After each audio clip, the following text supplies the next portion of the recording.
የፖስታ ቤቱን አድራሻ ማታቅ ሰውዬ እንዴት የመንግስተ ሰማያትን ታሳየናለህ? ባባ ልጅ ያኔ ያህል ፍቅር ነው። ልጅ አያስጨንቀውም። ስለምንም መንግስተ ሰማያት አያስጨንቀው፣ ኑሮ ውድነት አያስጨንቀው። አንዴ ደግሞ ጩጬ ነች ትምህርት ቤት ውስጥ እንዲሁ ኬጂ ትምህርት ቤትና አስተማሪዋ ስዕል ሳሉ ትላቸዋለች እና ሁሉም ስዕላችን ቁጭ ብለው ሲሞነጭሩ አንድ ሳራ የምትባል ጩጬ ከለር እየቀያየረች ዝም ብላ ትሞነጭራለች።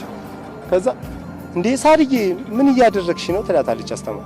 አይ እግዚአብሔርን እየሳልኩት ትለዋለች።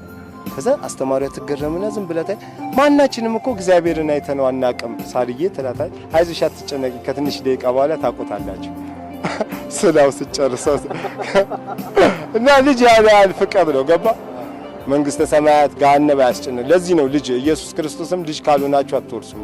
እኔ አሁን አንተ ግልጾኝ ብቀርብ ምን አይቶብኝ ነው ትላለህ። አንድ ሕፃን ልጅ ግን ብትቀርበው ፍቅር ነው። እዚህ ጋር አይለኛ ቁም ነገር ብታዋራው ጥሎ ይሄዳል። አስቡ። እዚህ ጋር ግን አንዱን ሰው ቁም ነገር ብታወራው እንዴ አሽሙር ምን ሊለኝ ፈልጎ ነው የሚል